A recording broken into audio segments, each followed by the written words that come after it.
নমস্কার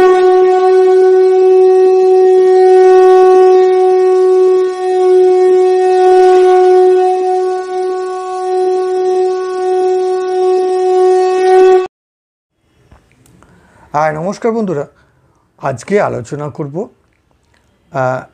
এমন একটি বিষয় নিয়ে, সেটা হচ্ছে একজন মহিলার সঙ্গে দুজন পুরুষ বন্ধুর সম্পর্ক।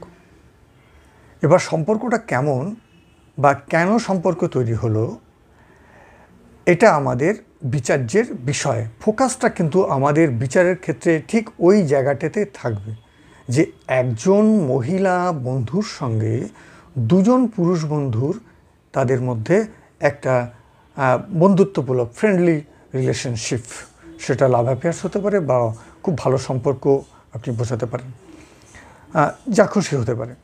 মোট কথা হচ্ছে সম্পর্ক, ফ্রেন্ডশিপ সম্পর্ক, বন্ধুত্বমূলক সম্পর্ক। এবার এই জায়গাটাকে বিচার করতে গেলে প্রথমে আপনাকে কয়েকটি জিনিস আপনাকে কিন্তু এখানে বুঝে নিতে হবে। প্রথমে বুঝে নেব আমরা এক নম্বর, সেটা হলো প্ল্যানেটগতভাবে তাদের জেন্ডার কেমন। আমরা জানি যে মার্স বা মঙ্গল পুরুষ গ্রহ হিসেবে আমরা জানি, আর ভেনাসকে আমরা বা শুক্রকে আমরা ফিমেল প্ল্যানেট বা মহিলা গ্রহ হিসেবে আমরা বিবেচনা করে থাকি জ্যোতিষশাস্ত্র বিচারের ক্ষেত্রে। কিন্তু বুধকে আমরা কিন্তু সাধারণত পুরুষ গ্রহ হিসেবে বিবেচনা করি না। কিন্তু এখানে একটি গোল্ডেন রুল আপনাদেরকে কিন্তু মনে রাখতে হবে, এটা আপনারা নোট করে রাখতে পারেন। শুধু বুধই নয়, আরও অনেক গ্রহ আছে, সেটা পরে অন্য অন্য ছক বিচারের ক্ষেত্রে আলোচনা প্রসঙ্গে সেগুলো আমি আপনাদের সামনে তুলে ধরব। এবার দেখুন, এই বুধ কোথায় বসে আছে? বৃশ্চিকে বসে আছে। কার সঙ্গে বসে আছে? রবির সঙ্গে বসে আছে। রবি এখানে কিন্তু মেল প্ল্যানেট।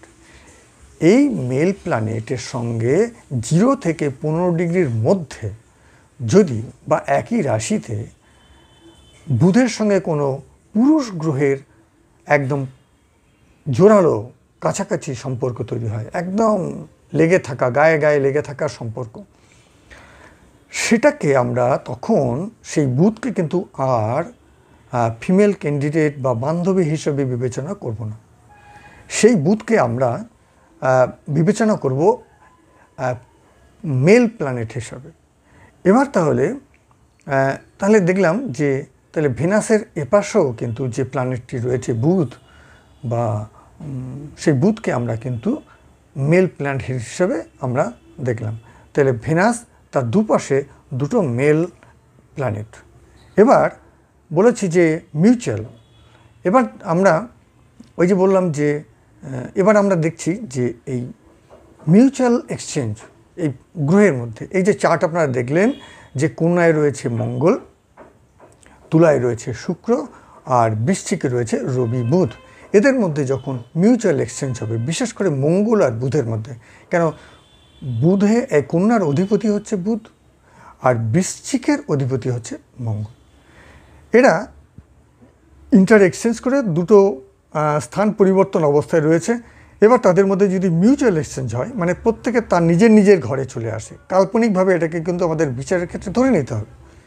তাহলে দেখুন, বুধ আর শুক্র, তাহলে এই বুধ মার্কারি আর ভেনাসের মধ্যে দেখুন অ্যাসপেক্টগতভাবে সেক্সটাইল চলে আসছে, মানে 60 ডিগ্রির একটা সম্পর্ক। একটা সাইন বা রাশি আমরা কত 30 ডিগ্রি হিসেবে আমরা দেখি। তাহলে কন্যা 30 ডিগ্রি আর তুলায় 30 ডিগ্রি, 30 + 30 হলো কত? 60। তাহলে 60 যখন হয়ে গেল তখন সেটা আমরা বলবো সেক্সটাইল।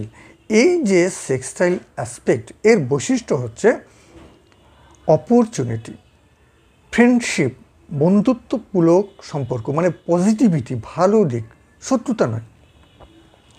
এরপরে আমরা ভেনাসের যখন মিউচুয়াল এক্সচেঞ্জ হয়ে যাচ্ছে, তখন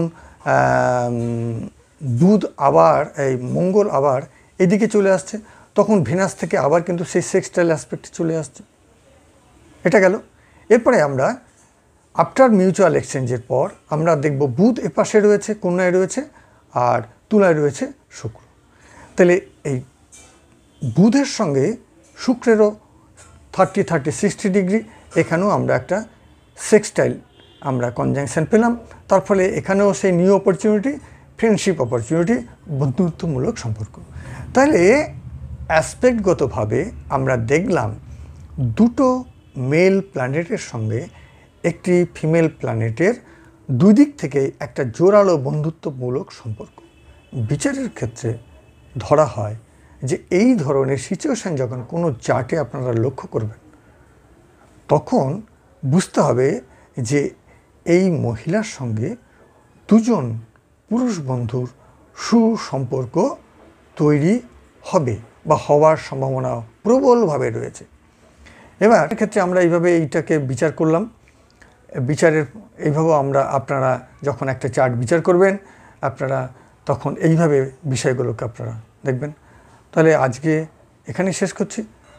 শেষ করবার আগে আপনাদের একটা অনুরোধ বা বলতে পারেন যে প্রচুর গোল্ডেন রুলস শর্ট ভিডিওতে কিন্তু দেওয়া রয়েছে। বিশেষ করে ম্যাক্সিমাম 500-র উপরে শর্ট ভিডিও আছে, প্রত্যেকটাই কিন্তু গোল্ডেন রুলস, এবং সেগুলো কিন্তু পুরো একদম এনসিয়েন্ট মানে প্রাচীন, একদম অথেন্টিক, রিলায়েবল যে সমস্ত বই রয়েছে, দুষ্প্রাচ্য বই রয়েছে, সেই বইগুলো থেকে তুলে এনে এখানে আপনাদের সামনে আমি দেওয়ার চেষ্টা করেছি। এটা কোনোটাই আমার মন গড়া কথা নয়। এই শর্ট ভিডিওগুলো আপনারা দেখতে পারেন, সেখানে যে সমস্ত গোল্ডেন রুলস রয়েছে সেগুলো আপনারা নোট করে রাখুন। আপনাদের বিচারের ক্ষেত্রে আমি মনে করি এগুলোকে দারুণ কাজে দেবে, এবং আপনারা বিচারের ক্ষেত্রে, ছক বিচারের ক্ষেত্রে আপনারা যথেষ্ট রকম উপকৃত হবেন। নমস্কার, ভালো থাকবেন। আজকে